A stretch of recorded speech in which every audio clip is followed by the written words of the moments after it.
Excuse me, Bob? Yes. When you're pushing the button down, that means the green light goes on, is that correct? Yeah. It's on. Okay, mine was on to start. So if you want to talk and nobody hear you, put it off, and then put it on and talk, and just, I mean, I think that's how it works, I guess. Okay, so to Okay, we'll start with again. the introductions of everybody. Malcolm White. Jim Gibberti, Donna Bronk. Marilyn Jordan. Sue Sweeney. and this is our first meeting of the newly elected sewer commissioners. And the first thing that we're gonna start doing is try to determine what the organizational structure will be. We've had a suggestion of having a chair and a vice chair, so we should probably clerk. start there, and a clerk. I nominate Marilyn Jordan for chairperson. I second the nomination. Okay, we've got a motion and a second. Anything else? Anybody else? All those in favor? Aye.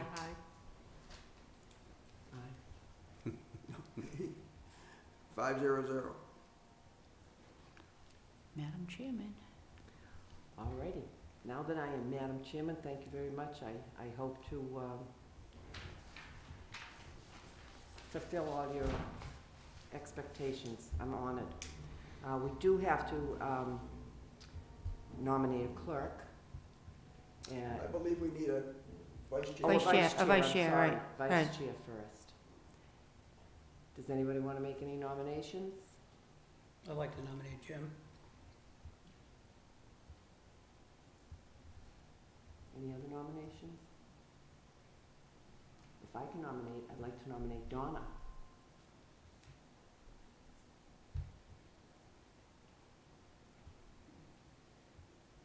Okay, do you want to take a vote on that, since there's a motion for that on the floor? We'll put a motion out that everyone who would like to vote for Jim Gilberti, and I need a second on that. I'll second it. Okay, vote. I was gonna say I'll second Donna's nomination. Okay. All right, so we're gonna have a vote on Jim Gilberti as vice chair. All those in favor? Aye. And Donna Bronk as vice chair. All those in favor? Aye. 3-0-0. Donna Bronk is the vice chair. Okay, the next order of business is a clerk. I nominate Sue Sweeney as clerk. And I'll second that. So we have, any other nominations for clerk? No? Seeing no other nominations, we'll take a vote. All those in favor of Sue Sweeney for clerk? Aye. Aye. Aye. Okay, that's 5-0-0. Okay, so our offices are as follows. Chairman is Marilyn Jordan. Vice Chairman is Donna Bronk. And clerk is Sue Sweeney.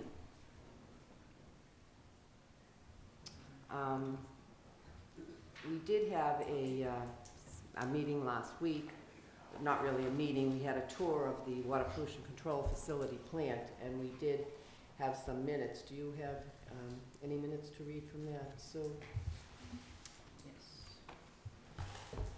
I'm taking this a little bit out of order, just so that we get anything that's, so that we can get to our sewer superintendent's report. Okay, and I didn't type them up as official meeting notes because we were more or less on the tour from that standpoint. Right. So, I don't have them with me. Sorry. They were at the computer, sitting at the computer for me to type up. We can reiterate the aspects that we discussed to agree upon the fact that we just said some of the tasks that were ahead of us was trying to look at setting rates. over the next couple of months, having Guy report out to us every meeting with the superintendent minutes. Setting the organization of the structure for us now, that we were taping the meeting, that Michael Schrader will be coming from Ty and Bond again at some point to discuss the rates that he went over with us again. And then we went on the tour. Does that sound like what everyone recalls from that day? Yes, it does. If you would get those typed up and give them to Rebecca, just so that we can have them in the Yes. record, I will. that would be helpful. All right, so our next order of business is to have a report from the sewer superintendent. Sorry. Thank you, Madam Chairman, Vice Chair, and members of the board. I've got a few things that I would like to discuss. Basically, some of the issues, or the issue that's been prevalent this week has been the odors from the front basin that's gone septic. So I wanted to address that very briefly. I gave you a copy of odors, what are we doing? So you'll be aware. So if you're called by someone in the public or if someone says something, at least you'll be aware of what we're trying to accomplish. This past winter, the front basin froze. It was stagnant. We have 500,000 gallons of raw sewer in it. Because it froze, it went anaerobic and became septic and toxic to the process. So we've been unable to bring it into the plant to treat because when we tried, it actually took out the bacteria colony, so we had to redo it. I have, for each member, I meant to put in your packet, the report from a biologist. Thank you. We have a biologist, her name is Nora Lowe from the Narragansett Bay Commission.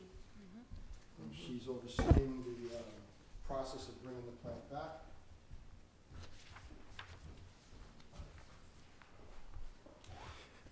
So I'll try to stick to this to stay in order. So what we're trying to do is stabilize the basin so we can bring it into the plant. We have to add air, we have to have nutrients, and we've added different things. So let me back up to the plant itself. When we tried to bring in the product from the front basin, it stopped the plant from doing its job. So we had to reseed the plant, put more bacteria in.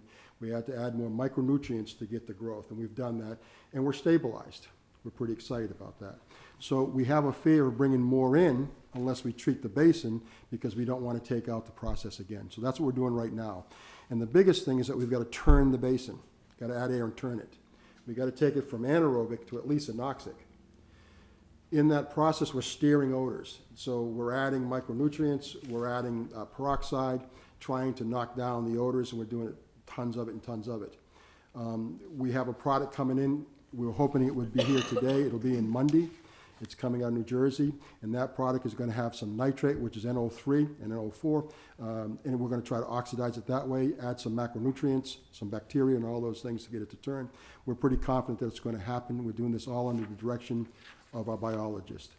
We're meeting tomorrow with a young lady from, I don't know if I put it in here, a young lady from an odor management company. I believe I did. It's Steritech. They'll be here tomorrow morning. We're going to do a major overview of what we've done and see if there's anything else that we missed or anything that she can help us add to the environment to really mitigate the odors. We're also starting tomorrow to put the back basin. Hasn't been an issue, but we're going to add the cover to the back basin just to wrap that up and continue to work on the front basin. We're pretty confident by the middle of next week we'll have it neutralized, and so that's our target date. If we can do it before then, we'll do that. We've ordered over the Headworks building, we ordered some nozzles to spray some odor neutralizers. Our goal is to give people a decent, and it's Mother's Day, it's supposed to be a decent day, so we're going to try to counteract the odors so the folks will have a really good weekend. So those are things that we're doing right now to try to mitigate it. So I want you to be aware, because if someone from the public called you, I don't want any of you here to be, I don't know what's going on. So this is the order report. So I'll put this away, and if anybody has any questions, I'll be happy to answer. And then we can move on to the next. I have a question, Madam Chairman. Yes. Absolutely. How did this, when did this odor begin? And how did this happen? The odors, actually there was no odors until we started trying to bring the front basin into the plant. When we did that, it killed the bacteria in the plant. So we did the research to try to figure out what it is. So we had the biologist come in. She's been there for about a month taking tests weekly, and she determined that the problem is the front basin, that the water in it is toxic. It went septic, so it's toxic. It's full of sulfides, hydrogen sulfide. So when it comes into the plant, it takes out the bacteria. So now we have to treat that. One of the first things we had to do is try to aerate it to get rid of all the hydrogen sulfide. Once we put the air on, it brings all the stuff up to the top, and it releases all this odor. So we have a decision to make. We've got to make it right to bring it into the plant, so we have to keep turning it and adding nutrients to it, and that's creating odors. So we're going to create some odors to get rid of the odors, if that makes sense. Yep. So we're turning it. Right now we've got an aerator on it. It's pulling the water up and trying to aerate it. We're moving some water from the backside, pulling from the bottom, bringing it to the top. And we're adding peroxide. So as this pumps, it grabs the peroxide, throws it in the air, and spreads it over, trying to, again, oxidize the basin to get it aerated. We had 0 air. I think right now we're at 0.12. So we're just below anoxic. So once we get to anoxic, we feel, then we can start bringing it into the plant. Once we can bring it into the plant, the problem goes away. Because our goal is to empty the basin, clean it, and put it away. Because we can't bring it in because of the impact of the plant, and trying to bring it back so we can bring it in to aerate it, that created the odor. So the odor started about a week ago. And so, and it can be violent at times. So we shut it down, put it on, we shut it down. So we're hoping to have this wrapped up by the middle of next week. I have a question, Madam Chair. The odor neutralizers, in terms of the mist spraying or whatever, is that gonna be a permanent aspect, or is that just gonna be a temporary piece that's It's up there just for the weekend to kind of make it smell pretty for the weekend? It's temporary, but we're going to leave it in place Okay, if we ever have a situation. From time to time, one of the things we're going to really start trying to do is maintenance on our tanks. That means we got to take them down. right. So anytime we take a tank down, the very bottom is sludge. Sludge can be offensive. So if we have it in place, anytime we have to do something and we notify the neighborhoods, we can have this on to minimize the impact to the neighbors. They won't smell that foul smell, hopefully. It's an odor neutralizer, and we'll put a very faint fragrance. Like this time, we're going to put a very faint floral fragrance. So in the background, you'll smell flower. We don't want to overwhelm anybody, Right. but if they smell flower, it's consistent what's happening in the spring. So we don't want to give them something that's totally inconsistent. But anyway, so that's the goal. And this is a recommendation of our consultant, so that's why we're approaching it this way. So it's temporary, but we'll leave it in place if we ever need it again. Again, when did you say those would be installed? They started already. They're already in. We're hoping by the first of the week it's complete, it'll be actually operating. Okay, cool, great. And we also have a temporary one that we'll be putting on tomorrow. It's a portable to start the process. Thank you.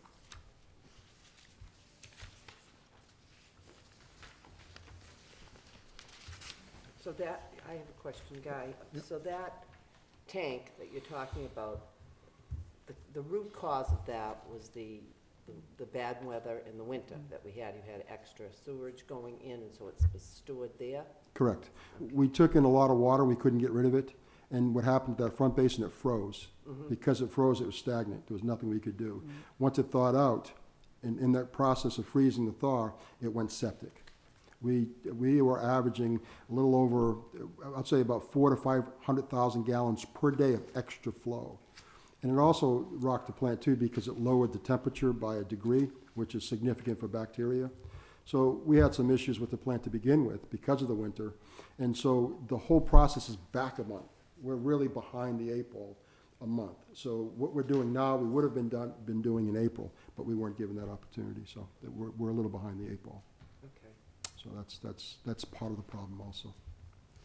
Any other questions? I just have a question. Mhm. You know, going back to what we had talked about even earlier, and it was evident of our tour of the plant, with everybody knowing that you're behind the 8 ball, how is everybody falling into line with you? Are they all on board and supporting you?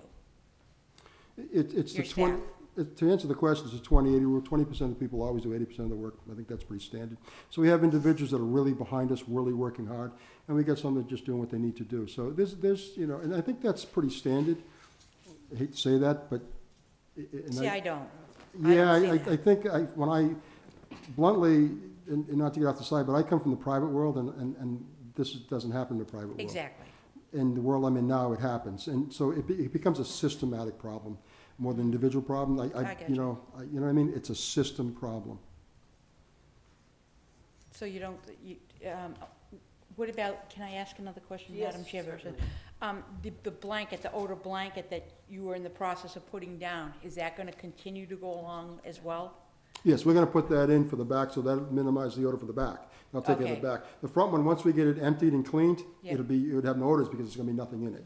That's the goal. And then next year, we'll clean the back one and bring everything to the front, then bring the odor cover to the front. So we go back and forth annually, because in the course of the year, sludge fills in the bottom. So we gotta clean the sludge out. We bring it into the plant slowly. So we go back and forth. And so our goal is to empty it, clean it, and it's offline until next spring, when we get the water in. And then there'll be no sludge. And the beauty is we'll have no sludge. It'll just be fresh water from the infiltration or the inflow, whatever the case may be.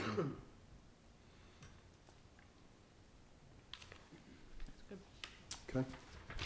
Moving on, I'll put that, and I also have copies of everything we're using. I'll get it to you, so you can see the products we're actually using and what they're doing. So I have all that. And the next thing on the list was the 18th of May, a meeting with, I believe it's Caher. I'm probably saying it wrong. I call him Tommy Care, but I think it's Caher. Things change. With the Department of Transportation. One of the things we're trying to do is to move our outfall from the Agawam River to the Cape Cod Canal. Wareham, the plant is, the river can accept 1.56 million gallons per day, and we're rapidly approaching that number. So we have to look at expansion. So there's two things we're doing. We're looking at bringing an outfall down to the Mass Maritime, using theirs, and then bringing Mass Maritime's flow to here as a trade-off, and then treat it here. We also looked at regionalization. Bourne had talked about it in other communities, so that's something we're looking at in the long term. And the other thing we're looking at immediately is infiltration and inflow. We're already in Swiss Beach. We went out there today. We're getting ready to mount some monitoring, some water monitoring, so we can monitor the high tide, low tide, and how much water we get to give a determination of what lines. It's set up in catchment areas. There's a Ruggles pump station, that's a catchment area. And then we have the Smiths pump station, that's a catchment area. And the Ruggles catchment area, which is Wankiko Road, and it's Bayview, I don't know the street, it goes right down that one area. We're getting a lot of flow. So we're going to put a flow meter, and we're going to try to determine which one of those lines has the greatest amount of infiltration and inflow. And that's what we're going to attack first. We're going to actually get rid of the greatest amount of inflow and infiltration to get a bigger bang for our buck, and then move over to the Smiths. We're actually right now doing an I&I in Onset, the Point Independence area. So there's some areas out there. We've done the North Boulevard area. So we're going to try to attack the highest producing infiltration and fix those lines to grab capacity. So that's our first step to the capacity management. As we approach capacity, we're trying to gain capacity so we can keep sewering. And so that's what we're doing right now. So we're starting that process, and we're going to have some meetings, and certainly we can have those presentations here with the engineers as they decide what we're trying to do and give you a presentation of what we're planning on doing. We'll lay that all out. So the 18th of May, we're meeting with Mr. Caher to see the possibility of going down the rail line. Because if we can't go down the rail line, then it's going to be almost cost prohibitive to go through the highway. So why I'm bringing that up is I'd like to get it on the schedule. I'm going to go. It's in Boston, I believe. But I would like to bring a sewer commissioner with me so they can see this presentation. And so I would ask the board to tell me or recommend, I don't know how. I think we can go up to 2. It's up to you. But I believe the sewer commissioner should be represented in that meeting. And so I'd like to throw it to the board that the 18th, it's 10 o'clock in the morning. And we'll drive up there, we're going with the engineer, we'll meet him, we'll sit down with Mr. Caher of the rail DOT, and we'll present our idea, and then see what we need to do to accomplish it, or if we can accomplish it. And we believe that's the first step to do it. To do anything we're going to do down the road, that's the first step. So that's why that's on. So May 18th, we're going to go up, and I'd like to invite whichever member that the board feels, or 2, it's up to you, to go to that meeting. So that's what that is. So that'll be a board decision. I have a question, Guy. Are you going Yes. to walk these tracks before the May 18th? I've already walked them. Joe wanted to walk them, but I've walked them, and I actually have plans from the plant all the way to the Cape Cod Canal I've done this a year ago. Oh. So when Joe said, he suggested, I said, no, I've already walked it, but we can walk it. Again, if, for the benefit of the sewer commissioners, we can walk that and show you what we're trying to do. Absolutely, I'd be more than willing. So if you decide on who wants to go, who's gonna go, I will take you before that meeting, we'll walk the canal, I'll take you right down to the outfall of the Mass Maritime, and we can walk the project and see exactly what we're trying to accomplish. I'd be more than willing to do that. That would be great. And we can have the engineer with us for any questions you may have. That's easy. We can do that, absolutely. So it becomes a board decision, however the board wants to do it, but I'm willing to take whoever. And I'm suggesting two, one, only because of the open meeting laws, I think if three come, then we have some, Yeah, I think we have would, some yeah. issues, and so, Yep. I mean, so that's why it's, let the board decide and tell me what you want me to do, and we'll do it. Well, I'm gonna throw it out to the board. Would anybody like to go on this meeting? I'll do it. Jim?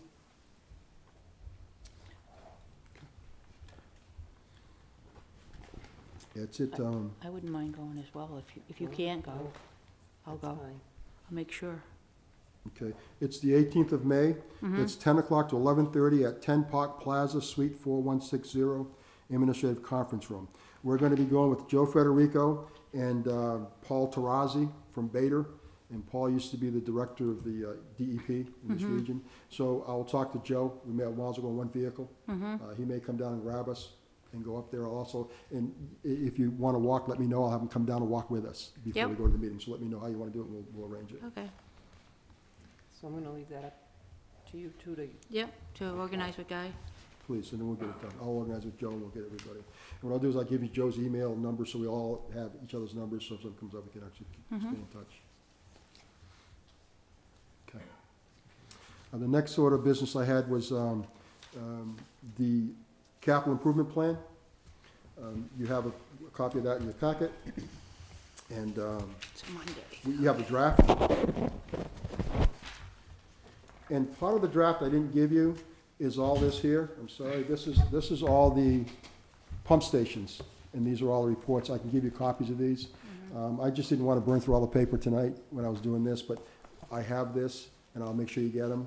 It's just part of what goes into doing the CIP. This took us quite a while. We went to every pump station, evaluated them, and there's a couple things we're still doing. So that's that, and this is the CIP. Why I got it in front of you folks tonight is that I'd like to bring them the 14th, which is next Thursday, to present this to you.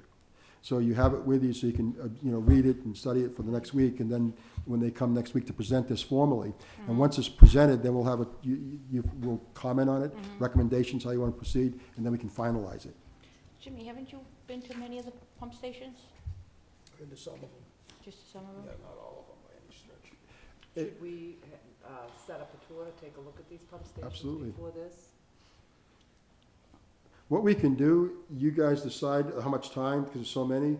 We can do, like we have the big ones that have 3 stories down. Right, We have the ones a little bit smaller that are 2 stories down. right. And then we have just the regular wet wells. So we can do a couple of each type and take a few hours to do that. And then if you want to continue, we can continue. It depends on how much of the day you want to do. That's just a suggestion. But you can pick a day if you want to do it on a weekend day or whatever. We can definitely set this up and go out there and look at them. Absolutely. Madam Chairman, the minute amount of knowledge that I know about these are the most important things in our sewer system, are our buildings, our pump station building. Because if they fail, it's gonna back up into the homeowner. So I really think we should get out and look at them all. Somebody, I mean, if you, All of no, I'm just saying, even if, whatever way you decide, if some do some do some, whatever. I think it's imperative that we as sewer commissioners get out and look at those buildings.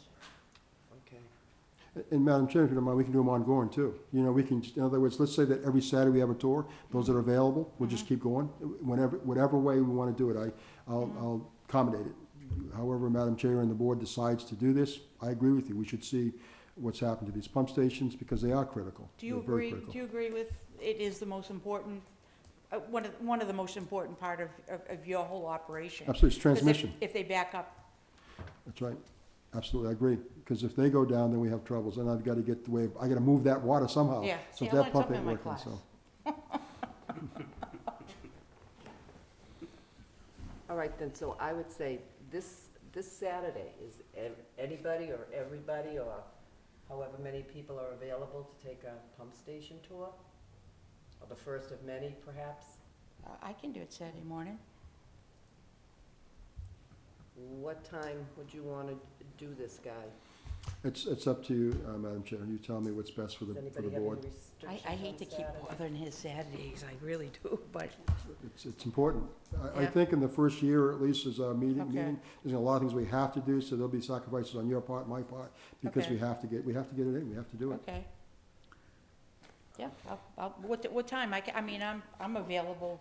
It's up to you, 10 o'clock, 9 o'clock, 8 o'clock. I get up early, so Yeah, I do it too. really, you see, What we about have you? You keys. work if on it's ever- I Saturday. work on Sue? Saturday mornings, right, and unfortunately this Saturday I have nursing home duty. I Oh. split my nursing home duty with my siblings from my mother, so, Oh, I hear you. Mm. since it's Mother's Day weekend. Do you What have did you, any- what did you have in mind, taking a look at one of the bigger ones? Well, I think you have priority ones that are I'm only interested in actually looking at the trouble. right. Yeah. trouble The ones ones. of trouble? You've Yeah, identified as a priority ones. problem. The rest of them. I can show you, of the 45 pump stations we have, the newer ones, they're less than, they're pretty much all, the new ones are all just wet wells with a generator and a control panel. And we've had very little problems with those, because they're less than 10 years I would old. like to see a newer one. And we'll show you the but new I'd one like just to so you can see I'd it. really like to see the Absolutely. problem ones, Guy, and that's about it. Okay, but again, here's what I'll say, Mhm. I'll do whatever, I will be, in other words, I'll make myself available for tours. When we Yeah. get there, we can decide what we're gonna do. If someone wants to stay and keep going on later, I don't have a problem with that either. So I'll accommodate the group, however, whoever's there, what their priorities are for that day, we'll do. Is there documentation in each pump station? When people go, Yes, They- there's a book that they record what they do. they do? Yes, at the pump station, it's okay, and they record the problems. It's not as consistent as it should be, some people are more elaborate than others, but yes, there's a documentation. Every time someone goes out of a pump station, they have to document it. And there are some pump stations, what we do is the one-man pump stations, the smaller ones, Mhm. we do probably twice a week. They get physically looked at. Every day we look at them in the computer. Every day we go on missions and we see how much pump run time we have and we see the wet wells, and so we know what that pump station is doing, the smaller ones. The bigger ones we have to see every single day because we gotta pull rags into the bigger ones, so those we do every single day. So the bigger ones we can see, and they're the ones with the majority of the problems because they're the older ones. So we'll start there, but nonetheless, We don't have to legally look at each and every one every day? no. What we have to do legally is we have to check every pump station, so that means we get the numbers. Okay, So we have to, because we have missions, yeah, missions will tell us, missions does the same thing if we physically go there. But however, if we look on missions and we see that a pump is run excessively, we'll go check out that problem, because it may need to be deragged or whatever. But every pump station we have is on missions, and we watch that pump station. We watch the levels come up and down, we watch the pumps run, so we have all the information in front of us. And when they wrote the regulations, they said you had to check your stations daily. Mhm. At that time, there was no computers, there was no missions, there was no SCADA, none of that existed. So when we had missions, we called DEP, Dr. Tom Bianquist, and told him, he said, oh, that's no problem, because those smaller stations, they are checked physically, because every day we go down the list and we actually check off how the pump runs time, we log everything. And if it seems to be a problem, we'll send somebody out. And there are some that we just have to go to every day because they're big, they need to be ragged, and there's no way we can, even, we do look at those in the computer also, but those are the ones we have to go to, they're the major pump stations. So there's a variety of how we Well, that's approach good. it, so. I didn't know that. I thought you had to go to each one every day. That's what I was, You have to check, every day you have to check every station, and we Yeah. do. Some that are on missions, and Mhm. others are physical. okay. And so every day, we've got a crew that goes out every morning doing two-man stations. We send 2 people every single morning. Tuesdays and Thursdays, we send a person out, and they do one-mans all day long. And on Sundays, we do one-man. So we're touching those, constantly.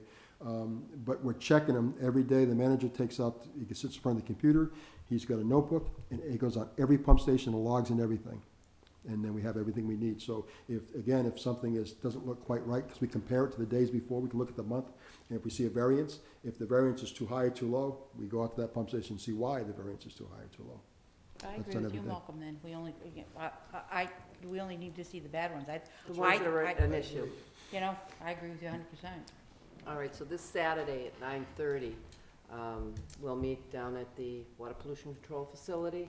At what time did you say? 9:30. 9:30? How's that? Okay, yep, Would you rather do it earlier or 9:30, all right? it's fine Well, with me. the only question now is, open meeting law. Does this have to be posted as a? Oh, That's right, too. I think we should post, anytime we're gonna have more than 2 people, I think we should post, Oh, we have to, yeah. yeah, and think what it is, because But I it's think, Thursday now, we're not gonna be able to do that. no, we're not. We're not gonna be able because to we do it this don't have the 2 Saturday. days. Because So- it doesn't, Friday doesn't count because the town hall's closed. That's right. sounds close, so let's do it next Saturday for Next sure, and if Next somebody, Saturday, so let's yeah. do Saturday the, 16th. Then Can you do it next Saturday? I can, yep, I can do it next Saturday.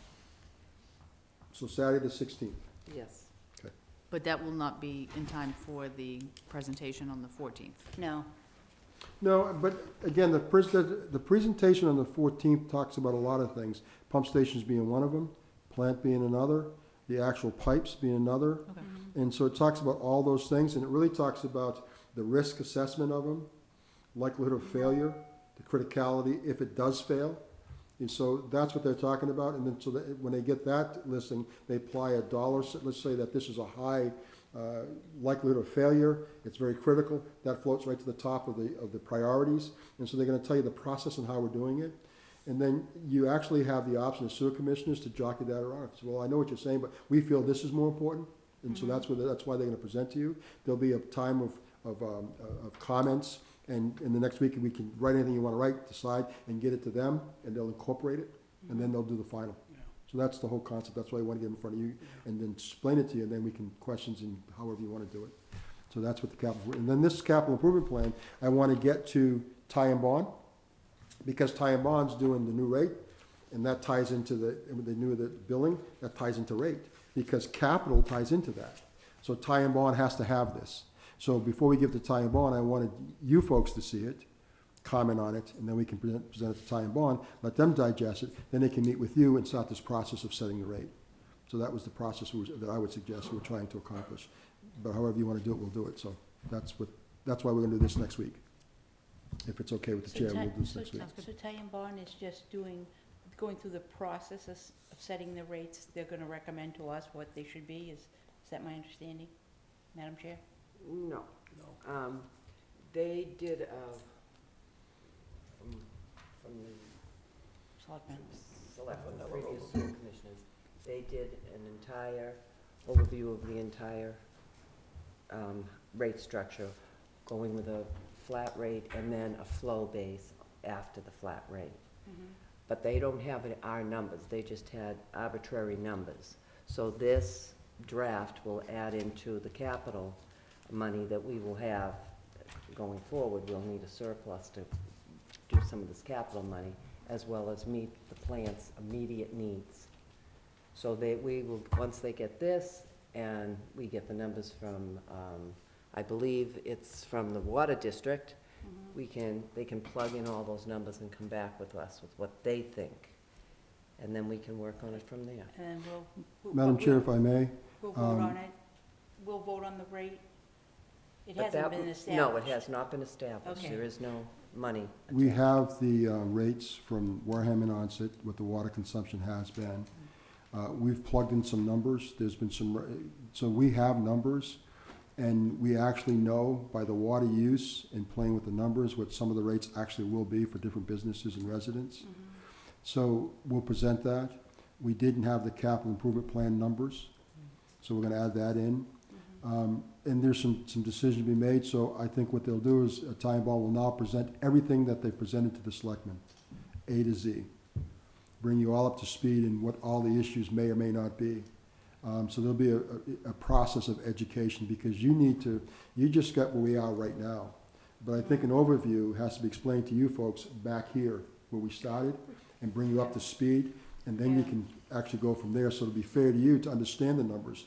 To give you numbers now and not know where we've been may be unfair. And we also want to, we want to be fair to the users too. Absolutely. And offer, particularly if people are on sprinkler systems, they can put a separate meter in, because that certainly isn't going to affect their sewer, it shouldn't affect their sewer rate. Absolutely. So all There's- these things, we have to look at Right. before. Absolutely. And Ty Bond will discuss that, whether they're gonna deduct meter, not have a deduct meter, will the town allow it? And they'll give you all the scenarios of all the communities around. Some communities don't even do deduct meters, some do. And all the, the stumbling blocks that they may be experiencing and some of the goods. So all that'll be presented to you, and then you'll be able to make a very informative decision.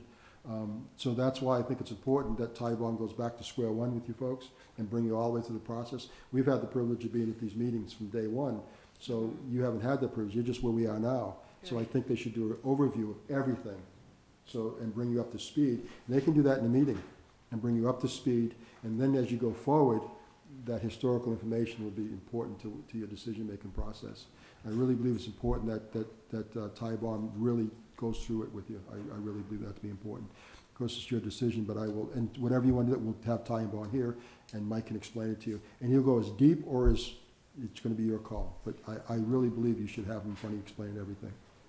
So, may I just ask Guy for clarification? So when Ty was here that night with us, the numbers that he gave us were just totally fictitious, or? 'cause Some he- were fictitious and some were actually real, some were Okay, really plugged in. Okay, that's what Yeah. yeah, because I have the numbers from that meeting, and I Yeah. thought that's where we were looking at, not the rate necessarily, the rate was coming up, but your user rates and things like that you had in there was, We had a user rate, when we first did this last year, we had a user rate. We had a number that we could go to. We actually Right. had a number. yeah, we had, what, 5,199 is what I have. It was $535 per EDU. Right, correct. We had a number. Yeah. We really had a number. We played with it.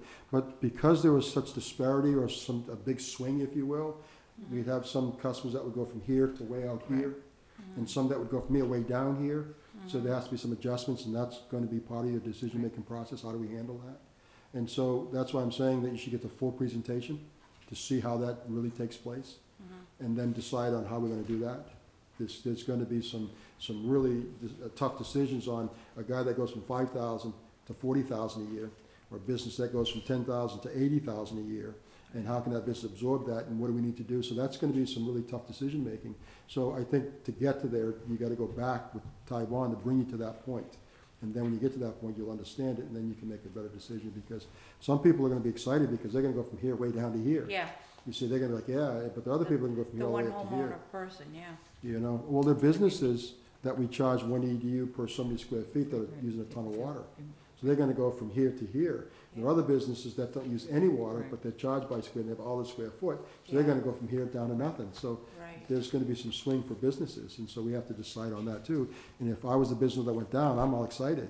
But the business owner that's gonna go out of here may have a problem. So those are the kind of decisions How that do you you have to know make. which businesses? Because we got their water use.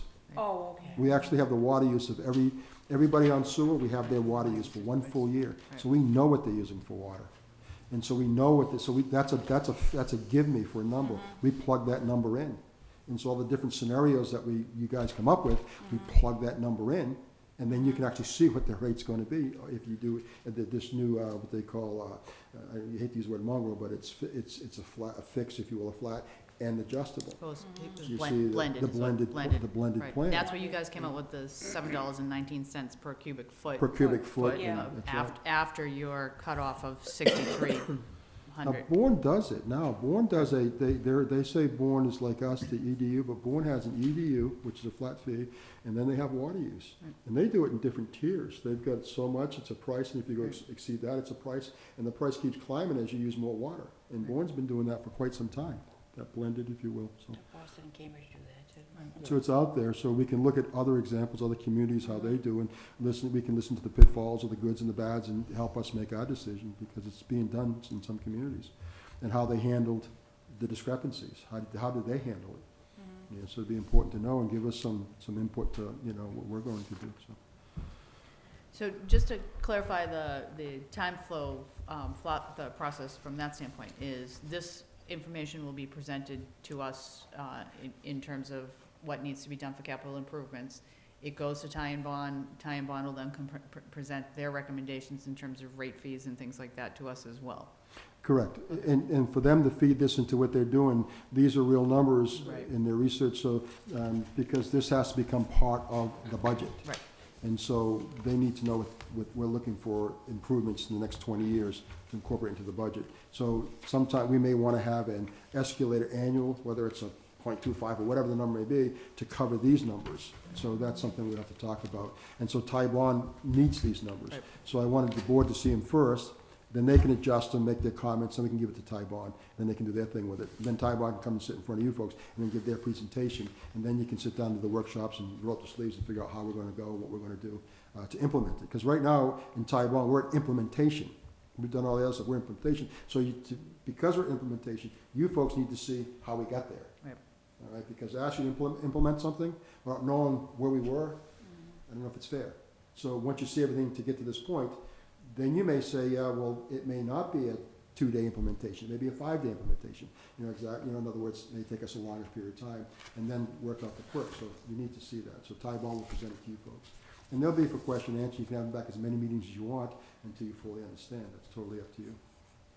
And I know we discussed before at Saturday's meeting, the timeline for the holistic picture of setting the rates and having the rate done by was that target date was sometime towards like the middle of June or the end of June of trying to at least set the rates for this year and go forward with all this information in place? The rates for 2016 and the budget for 2016 is set. Okay. It's done. We have set, in other words, we have a 2016 budget that's been approved at town meeting. It's been funded through the EDU. So to change the way we bill now would be very difficult, Okay. to say the least. So I would suggest that the target date would probably be the billing cycle of the budget of 2017. That'd be my July, suggestion, yeah. because then you got a year to make that transition, and also it doesn't rush anybody to do something just because we need to do it. You can take your time, and we can answer all these questions and do some solid research and get ready. Educate the public too. Yes, ma'am. Have some workshops, talk to the public, get their input. It's plenty of time. We're not rushing. Yeah. And then have it ready for the 2017 That's a budget. fair timeline too to share. Yeah, I agree. It might eliminate a few calls. I think so. So Taiwan, so they can do the presentation. You can have them here as many times as you need as we go through this process. And then I'll have our target date. We have to have a budget to the town by January 5th, I believe. Yeah. So we'll start working on that around August, and then we'll present the budget to you folks, and we'll do that question and answer. And when we agree upon a budget, we'll present it. And then at that point, we've got some time to actually implement the rate setting, because we'll set the rates. And you may want to change the date. Historically, we set them in July, and this board will be asked to set the rates in July again, on the EDU. The EDU, you'll see the budget. The EDU is so many EDUs to get the budget as we are.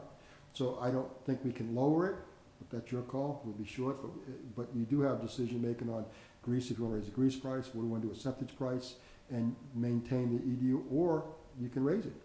It's your call, but we'll do that rate-setting process. Can we get do you have a sheet of what your rate charges are? Because It's in your packet, it's ma'am. in the packet. Yes, ma'am. Okay. There's an EDU in there, the Mhm. budget's in there, Mhm. what enterprise is in there. Absolutely, and any questions, and anytime you have a question, call, we'll get you the documentation you need. We'll try to have it to you by the next day if you ask for something that you need to do part of your research. So right now, we're operating the Wareham sewer, we're operating it with no plans of expanding it at this time, just capital improvements of our old stuff. Is that where Yes, ma'am. we don't have anything on the drawing board that? Well, that being said, I will present to you, that's a good point, I'll give it your list. As an example, Springborn, or they now call it Smithers, is gonna expand 30,000 gallons more. They're right now in the process of expanding their labs next to the Deacon's School. Right. You know, Walmart's coming online. Yep. Next to them, Robinson has a proposal for a project to do it's a retail business and a couple of restaurants. That's, I think it's got a conditional approval. We're doing Bay Point. Bay Point is developing, they're putting a bunch of condos along it, so for this department, we gave them a preliminary approval depending upon impact study. All right, they've done some of that. Mr. Rowley's looked at some of that, gave us some comments, and now they have to take the pump stations to the impact of the pump stations because it may need some mitigation. Across the street from Walmart, there's a plot there. They're looking to develop that for supermarkets and some other retail. That's coming in front of us. Great Hill Estates is looking to upgrade 66 units they have now to 220 units.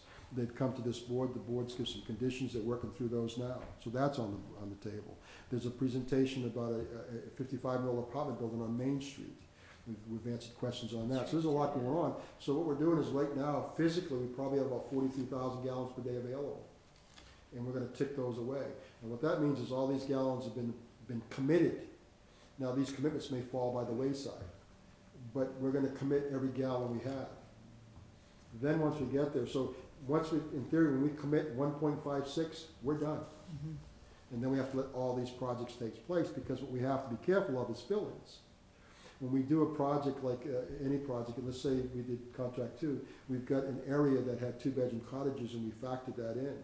Now they become 5-bedroom mansions, and so the point is that that's more flow that we have. So it's called fill-in. So we put a buffer for fill-in, and we do that through using the DEP or Title V regs for gallons per day. So we got to have that buffer for fill-in. So we're eventually going to get to that. So that's why the criticalness of doing the I&I study and looking for the I&I reduction to get capacity. We want to add that back into the system so we have those gallons. And then the long term, that's why we want to do something like the change in our outfall, because it got, 2 years ago, we couldn't even thought about this because there was a moratorium on ocean discharges. Now we have them. So because we have it, I think it's time to strike now before they change their mind, get that discharge in place. And then whatever we do after that, we do. But let's protect Wareham and get that discharge in place for Wareham and then go from there. So to answer your question, yes, this project's on the table and they come in every day. So as sewer commissioners, we have to follow the gallons per day. We'll be giving them to you and the approvals and the conditions, and that's going forward. And we'll keep a close eye on what these gallons are. Because one day you're going to say, no, there's no more gallons. And also we talk about this thing called sewer bank. It's used in many communities. So let's say that a business wanted to come in, they wanted to take 11,000 gallons per day. Then we say that's no problem. But you go chase, because we're going to identify all the areas of I&I. You go chase, 22,000 gallons of I&I. You pay to get that taken out, and then you get your gallons, which is perfectly legal, and it's being done every day. So we'll talk about sewer banks, and do we want to have a sewer bank so we can address expansion and taking out I&I and not put all the burden on the ratepayers. The new people come to business, they help us with that burden. So that's something to consider too. So we'll talk about all these things as we progress on capacity issues, because we have capacity issues that we need to address. And so as we move forward, we'll talk about them and try to get good plans in place so that we can continue to progress and clean up our systems and repair them to get rid of I&I and inflow. That's why we talked about the sump pump policy. That's inflow. Every time it rains, sump pumps pump to us like crazy. So we got to get those out also. So all those things we'll talk about as we go in with capacity, and then we'll sit and discuss them, and then there's policies, decisions be made on your behalf. Guy, if we were able to get the pipeline down the tracks for outflow, would that take care of our problems overall? Absolutely. If we were able to move our discharge from the Agawam River to the Cape Cod Canal, then bluntly we have no issues, because if we have infiltration, it doesn't bother us. So in other words, that particular issue should be priority one. And that's why we're moving forward the 18th to sit down and try, yeah, absolutely. That's why we moved it to the top. And I'll answer it this way. We're doing the DOT study now, and we're also doing the I&I studies. So I think we should do them parallel, because this may take a little longer than we'd like. Once the DOT approves it, then there's engineering, and we're going to move forward. I&I, if we start grabbing it immediately, in small pieces, then we can at least keep the system growing as far as development. Because there's going to be a point where we have to tell homeowners and developers, no, you're going to have to do septic systems, mini treatment plants, or whatever, but you cannot come into us. We want to eliminate that. And so that's why we're going to do the I&I, and we're going to take out and repair these pipes so we can continue. If we can remove the groundwater, then we can put sewer. You see, and that's the idea. But to answer your question, if we got the discharge, then the cost of chasing this I&I, it wouldn't affect us because we have so much capacity that it really wouldn't affect us. Our problem is capacity. So an I&I becomes a major critical thing to us because of capacity. But once the capacity goes away. Capacity really means outflow. Yes, capacity of the treatment plant. Right. And our treatment plant is dictated to by the discharge to the Agawam River, which is 1.56. Exactly. That's it. That's all that river can handle. That's what so if we change it, capacity is. yes. The river is the capacity. Yes, in capacity, yeah, there's two sides of capacity, yes, you're absolutely right. In our case, absolutely, when we talk about capacity, we talk about the plant. It's the capacity, absolutely, absolutely. So in other words, if we could get that pipeline, there'd be no necessity for a new plant. Well, no, again, this plant's design that we have is designed for 2 million gallons per day. So if we got the pipeline, we could do 2 million gallons a day, which would give us another 500,000 gallons a day by plant design. Once we get to that point, and then we'd have to upgrade the plant if we chose to, because only 50% of the town is Seward. We have to decide where we want to go. So that's another whole issue. We'll get to it some other time. Also, on that same vein, if you curtail the I&I, that would increase the capacity of the plant by itself. Absolutely, and I&I is twofold, because number one, if we get infiltration, then we got silt coming in. If we have silt coming in, then we have undermining of the roadways. So that's a structural, so there's the structural side of it, the infrastructure, structural integrity, and there's also capacity. And also, these pipes are surcharged because they're in water and they're full of water, so they're surcharged. And so if we get rid of if we line them, then there's only water in the invert, and the surcharge goes away, you see. So there's a structural side of it, of the I&I issue, and there's a capacity side of it for us on the I&I issue and the inflow issue, absolutely. What we would do is if we had unlimited gallons, we would say, okay, what is it gonna cost us to remove a gallon? And we may say, that's too much. We don't need to spend it because we don't have a capacity issue. Different set of scenarios. Right now, we don't have that scenario. Right. So if we do the DOT and they say, yes, we're still looking at 7, 8 years down the road, and in the interim, we can do what we're doing to get to this point. So it makes good sense for us to have foresight and keep moving forward and do what we gotta do now. I was just trying to make sure everybody understood that if we get the outflow, we improve our situation dramatically. Dramatically, Yeah. absolutely, dramatically. And so that should be our real main thrust.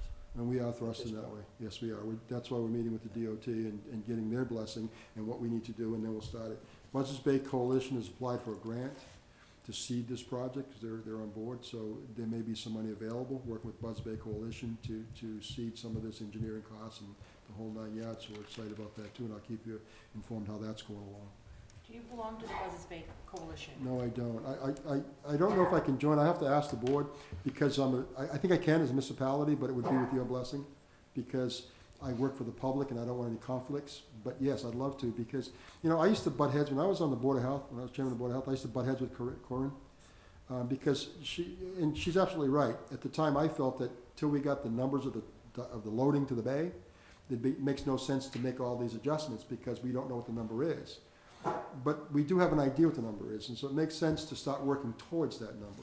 Because one day, this town is gonna get a total daily loading to that bay by nitrogen. We're gonna get that number. When we get that number, it's gonna affect this entire community. That means every septic tank has to be looked at, every sewer has to be looked at, because we're gonna give a loading factor. You take every home, if you're in a septic system and it's 35 milligrams per liter, that's a loading factor, then you see how much gets to the river. That's gonna be real. So to answer your question, yes, I would like to join, but I wanna make sure that it's legal and it doesn't conflict or anything like any ethics, that type of thing. I think that's so important to us to have somebody on to participate in the Buzzards Bay Coalition of Water. I mean, that's just my opinion. And I think a board member, I believe, and we should check that, let me find out what the ethical, legal, because I mean, Yeah. it's a good organization. and they do- Yes, I think I mean, it's just my opinion that it would behoove us to have him. Right. Because I'm on their educational list, Mm-hmm. and I go all the educational things, so Mhm. I do that on my own for education, but I think to be a member, I have no problem with it. It would be a good membership. They do a lot, and they have a lot of information, a lot of newsletters, a lot goes out. What do you think, Madam Chair? Well, who would you be checking with on that guy? The Ethics Commission to see Yes, if? which I'm call ethics, because that's where I would start. As long as it's not an ethical issue, I think it'd be fine. I wanna make sure we don't violate any of those. Right. That would be my call. Make sure that, I'll tell them what the organization is, what I do, and could I join?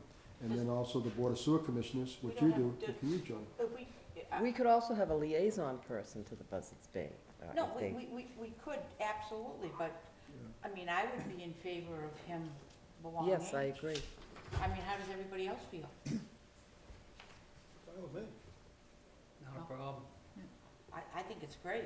Okay, I'll The call more ethics. knowledge we Call have, it. the better off, and the I'd like to more- know what they're doing. Yeah. The Buzzards Bay Coalition, I mean, sometimes, they're a zealous group, they really are, Yeah. but they really look out for the bay. Buzzards Bay's been hammered, and their objective is to make the bay clean. And if, you see, we're all, sometimes I don't know if we lose sight or not, but we're a tourist community, whether we like it or not. We have beaches. And a lot of folks in this community rely on tourism to make the following year, to make the winter. I mean, it's business money they put aside. And so what they're saying is by promoting the bays, that's our biggest asset in cleaning those, then we promote every community along the bay. And I like that concept. And so that's their goal, to clean the bay so that the entire area benefits. And so they go out and they actually, you know, they beat up people, they do what they gotta do. And I mean it in the nicest of way, because they do it through legislative body, they go to the State House, they petition, they petition, they petition. They go to communities, petition to help communities make right decisions, whether it's going to be a septic program for IA systems or anything along that line. So they present it, and they present the facts. And they'll encourage it, and they'll help us any way they can. I agree there, but I think they're a little bit overzealous. Sometimes. Particularly with the nitrogen issue. Sometimes, I agree. The way they hit this town with the nitrogen. I agree. The nitrogen issue was just disastrous. I understand that, but anytime, anybody that does this type of thing, they have to be zealous, because you gotta get to here to get to here. And I think that's the reality, because if you shoot for here, that's as far as you're gonna go. So they shoot for here, knowing they're gonna get here. It's like setting goals, you reach a little bit. I think that's why they're overzealous to get, because you really gotta wake people up, and it's hard sometimes to wake people up to the real issues. And so I think that's why they're overzealous, you I don't know? mind waking up as long as everybody else is gonna wake up with us. Yes, absolutely. I agree with you, absolutely. So Absolutely. you will check with ethics? I'll do ethics, yes, And see if there's any conflict. yes, definitely, definitely, definitely. Okay. So that's the, so I don't lose sight, the date, the 14th, we'll do the CIP, if that's okay with Madam Chairman and the member of the board. Yes. And then the CZM, which is the Coastal Zone Management, what it is that we have a grant, and I have a copy of that grant, so, I'll have Rebecca make more copies for everybody. It's, what it is we're looking at all our pump stations along the coast, and we're looking at surges. It's a resiliency grant, to see the vulnerability of all our pump stations on the coast. And then once we determine that, establish an emergency plan for a storm. And then present to the state the issues we have and seek grant money to make the repairs. As an example, if we have a pump station that is below the high water mark and our electrical and generator, we'll petition the state to raise those out. So we'll apply for grants to raise those. So if we have a storm, it doesn't take out that pump station. And so that's what their assessment is. So we got a grant from the Coastal Zone Management, and it's in the amount of $125,000. They gave us 93, we're putting in 31. And I'll see that you get a copy of this grant. Okay, so they're gonna present this grant to you 6/4/15 on our progress. So I'd like to get that on the agenda if I could, the 4th of June. They'll present it to the board for question and answers to show them where we are and why we're doing this and the importance of it. And it'll give you folks a chance to ask questions and come up to speed on that. And then they're gonna come back the July 16th, and then give you the final presentation on this. And then it'll become a document for the town, and then we'll start taking this document and apply for grants to make any type of repairs that are in it. So those are the two important dates. So the initial grant was for a study to be done of what would happen in coastal Absolutely. surges, and then the secondary grants will be applied to repair everything that would need to be Correct. repaired, or correct anything that would need to be repaired. Once this grant is completed, that allows us to move forward to the other grants. There's been a lot of grants lately. Good. There has been a lot of grants coming out, and so to put ourselves in the position to qualify them, I think it behooves us to be in that position. Because if we don't get this first piece done, if a grant comes for repair, we can't touch it. But by getting this done, and out of the $125,000, they're willing to give us $94,000, $93,700 is what they're giving us. Our investment's $31,000. I didn't, you know, to invest the whole $125,000 for this may not be doable for us, but the 31 makes it doable instead of the rest, so it's really a good thing for us. So they're gonna present that June 4th to the board. All right, so that's the date, and then again, the 16th, so I wanted to let you know about that. So that's that. In your packet, you have a thing called Demand Response Program, and it's self-explanatory. Well, maybe it isn't. What happens, we have generators. At the plant, we have 2 generators. They're 1,000, one's 1,000 kW, which is huge. The other, I believe, is 400 kW. We use a lot of power. So with this demand response, and I'm gonna have a presentation to the board within the next couple of weeks, but I want you to have it so you can read it. And here's it in a nutshell. There's a chart in there that tells you what the money is. Whenever they call us to go offline, in the summer, there's a tremendous demand for electricity. If we come off the grid, they'll pay us. My generators will run that entire plant. So what they'll say, they'll call us and tell us to go off the grid for an hour, half hour, whatever, because they're getting ready to brown out. I take off my megs off the line, put my generators on, and they'll compensate us for that. There's a potential between $12,000 and $30,000 a year or some staggering number. So I want the presentation for me to the board, and then we can make a decision on it. We were involved a couple of years ago with a company called Anion, and they went out of business. And so when we got involved, we got checks. And so they're picking up where Anion leaves off, and they've revised the program. So it's really, it's better, and it's a great program to be involved in. So I'm gonna invite him to come up and give you a presentation. It's your call, either the next meeting or the meeting after. It's totally up to you. Tell me, and I'll make the arrangements. And I would imagine the time in which the brownouts are gonna occur would be probably not so much during our peak usage of the plant anyway, from the standpoint, when you had talked about the various times in which, 6 AM to whatever, we receive a large load, whatever times.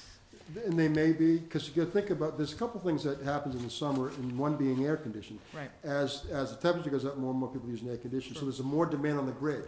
So the grid becomes stressed, and when it becomes stressed, like at the plant, for us it's critical because we have 480 power.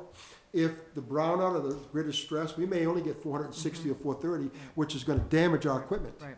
So by telling us to go on the generator, we're actually doing us a favor, because now we're putting out the 480 we require, and so we're not affected by the brownout, plus they're gonna pay us for it. Right.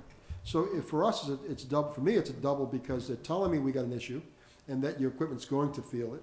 And so go online with your generators to give our equipment the best source, direct 480, and we're gonna take that out of the grid, and so somebody else can use it, and they'll pay us for it. So that's the concept of the program.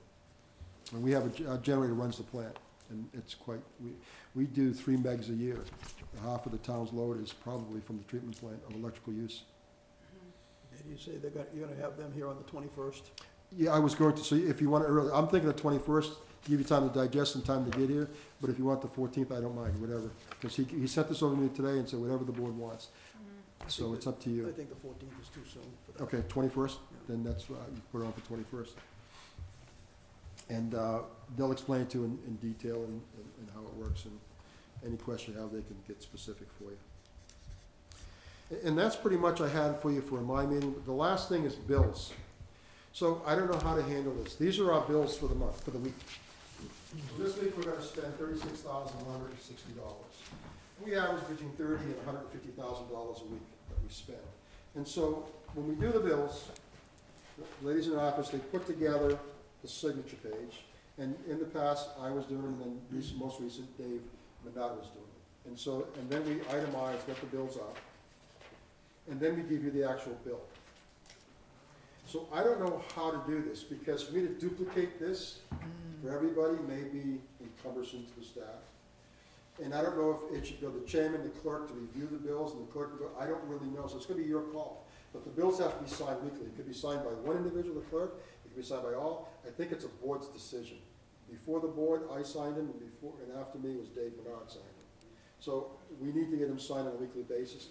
But I think at the very least, if the clerk gets them, she can review them. She can have questions, she can do whatever she wants to do, and then we can answer questions, and then we can exercise the bill, or everybody's copy. So that's a board decision, but they need to be signed, When are those bills due, Guy? These are bills that are due, so I have to have these to the town hall by 4 o'clock Tuesday. To Tuesday. get the warrant, get them on the warrant, so the selectmen can sign the warrant and I can pay the bills. So Tuesday at 4, it has to be to the town hall. So Thursday, we can sign the bills. So for procedure, we can get the bills ready, we get bills every day. So you can tell me, if you want to see it before Thursday, if we can get the bills to your clerk or to yourself or to the board, a couple days before to review the bills, and then sign them at the meeting and review them, that's fine. However you want to do it, you tell us. We're here to accommodate whatever you want, but these are the bills, and we sign them every single week. And so I think it's a good opportunity to see what we're paying, what we're buying, what our costs are. In that bills, you won't see payroll, but I can give you that if you want. Whatever the board wants to see that we do on a weekly basis, we'll provide, to understand, what our costs are. It's expensive, and you need to see it. And the selfish reason for me is that 5 eyes looking at bills, they may see something that I'm missing. They may say, have you tried this, tried that, maybe another product we're not using. So I think 5 eyes or 10 eyes are better than 2. So for me, selfishly, the more people look at the bills, maybe I can be helped too. So I think it's important that we scrutinize the bills, but they need to be signed weekly, to be through the town hall by 4 o'clock. Well, I'm gonna open this up to the board. How do you wanna handle this? I mean, I think they should go to the clerk for review. Well, I would But- like to see them. You would like to see them, okay. So, do you want, What about if you said we were gonna have use of the trailer or have use of a spot there? Absolutely, you can come there and look at them.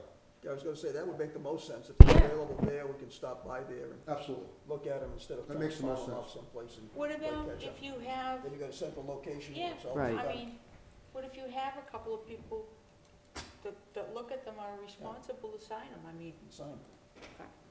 do we, I would want to do it. I don't, We get bills we open bills every single day.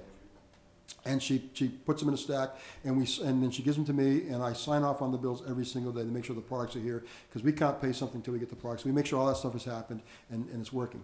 And then I sign them, then she puts them on a warrant. I used to sit with Dave every Monday or Tuesday, and we'd go over the bills and ask me questions, and I'd answer the questions, and then he'd sign and we'd present them.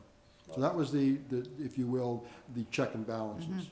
So they're every day, so if someone stopped by every day, we have bills every day. You can look at them on a daily basis, ask questions about them. Then we can put the warrant together before the meeting and they can be signed. But however you want to do it, we'll accommodate it. But the bills are there. We open them every single day around 1 o'clock. Bills are every single day. Right there at We the do bills and, plant, we wanna see them, go there, see them, sign what's available at the time you're there. And so we can put them together for one, in other words, we'll put them all together for a day. You tell me the day, I'll have them together, then they're open, you come in and scrutinize them. And then I'm there, and have one person sign off. on all Okay. of them? that's fine. Just give me direction and we'll do it. My only question would be, if that person has prior commitments, can't get there, has illness, You should have a couple of people, can any of us yeah. sign to Yeah, fill you in? should have a couple of people, yeah. Yeah, Well, actually, know, any and one of us it's can kind do of a the burden too, for one. Pardon? It may be a burden for one too. I know, because I have to go to the housing authority occasionally to sign.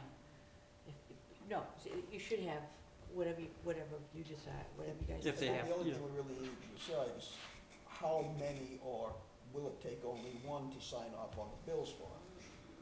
If it only takes one, it really doesn't matter which one, as long as they're available there, you can go Exactly. there at any time.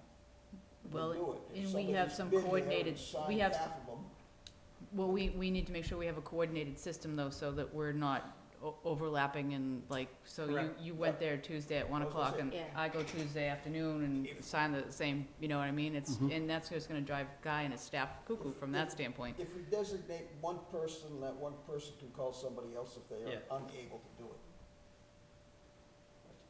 To me, it seems like the simplest system, let's not, turn this into a cat's horns and whistles. Would you be willing to be that one person, Jim? I don't And do you problem have with a, I was gonna say, I have no problem with 'Cause I'm not doing that, and working, I can be the second backup on that, Fine. 'cause I would, Absolutely. right, That's the simplest and then you thing. and If I can just can't work make it, out I'll a just call system. you. Okay. So remember, if you see my name come up on your phone, answer it. I don't know, what do you want for a ringtone? So I need Yeah, these Doc bills Quacken. signed, so somebody can read them, I mean, they're pretty straight, if you haven't asked me any questions, but I need those bills signed before Tuesday at 4 PM.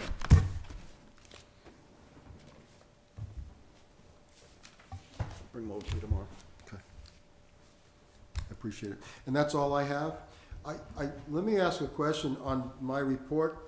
To be blunt, I could go all night long, so. I know you could. Because there's all kinds of things going on. And so I want direction from you folks. On my report, I'll try just to hit the highlights and leave it. That's it. And then anything that's in past business, you can bring it up. Yep. I'll just hit the highlights because, Well, you're gonna have things that reoccur or Yes. occur weekly Yes. that have to be covered. If you wanna, I would think if you wanna get off on something in the future, something that comes up that's unusual, okay. a priority, we handle maybe 1 or 2 topics a night. Yeah. And we Okay. get off on some, then we'll learn. Okay, that's fair. That's how I'll do it, absolutely. Got time. And on the agenda, as we progress through the week, any ideas, just get them over to Rebecca, we'll add them to the agenda, and we'll get the agenda out. Thursday's a meeting, what do you think, Monday, Tuesday, when do you think we should have the agenda out? Because we'll close the agenda and post it.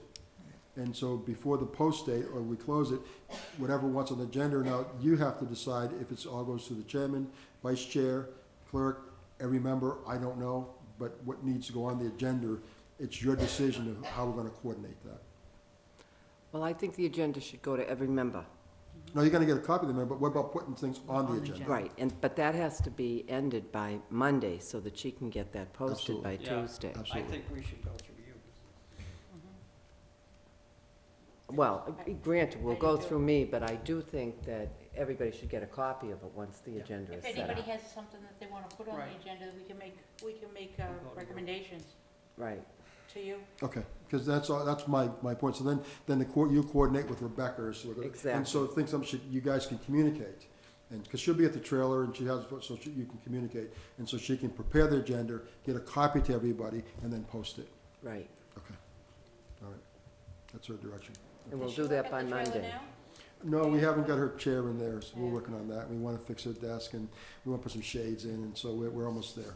But she has an office in the main building, so that's what she's working on now. We're waiting for the table to come in. We were hoping it was here yesterday, but it'll probably be in tomorrow. So we're trying, the computer's there.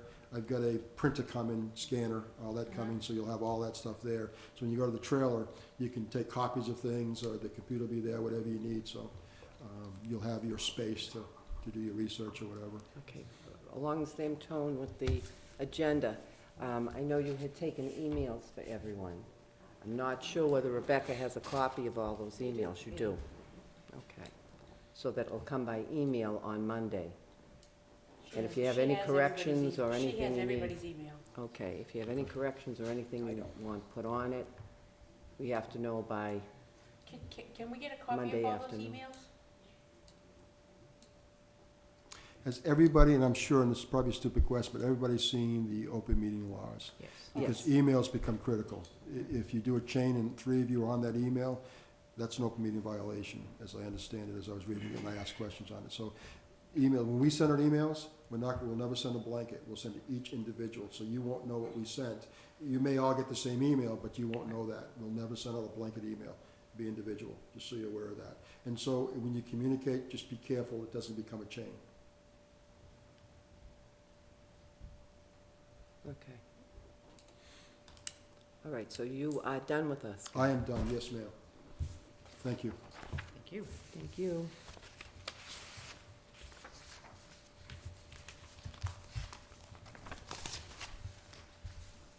Okay, so our next meeting date will be next Thursday, because to reiterate on these, we're having, on May 18th, Mr. Kohar is 10 a.m. in Boston, and both Jim and Donna are going to that. And next week, where's my calendar?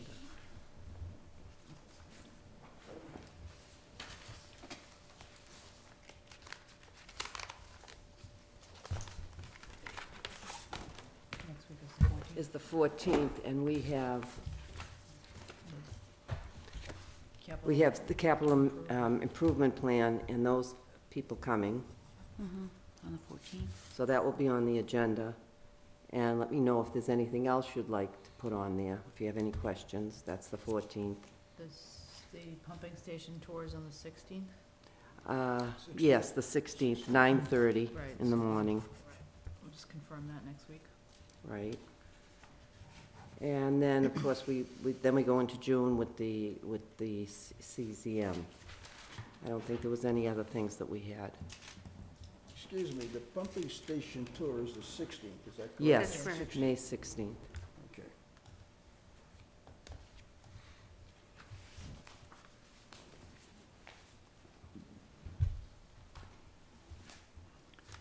And was Sea Power coming on May 21st or June 21st? I'm thinking May 21st. Yeah, that's, okay, so you want to just confirm that with Guy on next week as well then? Yes, and I'll confirm with Sea Power. Yeah. and we'll just- Thank you.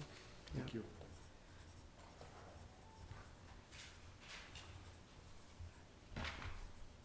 Okay, all right. So is there any other questions for Guy before he leaves? No? All right, so we know our next meeting date is next Thursday. Donna, will you be through with your CPI? Or your Oh, you finished it tonight. You finished it, okay, so we can make it an earlier meeting. And I'll leave it up to the board's pleasure what they would like. Does anybody have anything, Earlier 6:30? the better. Yeah, the earlier the better for me too, yeah. Is 6:30 fine? Yep. 6:30? So our next meeting will be at 6:30 here again in the Multi-Service Center building. 30 is better for me, too. And if there's no other business or nothing else anybody wants to discuss, we'll take a motion for adjournment. Make a So motion, we moved. adjourn? And I need a second. Second. We are adjourned. Thank you very much.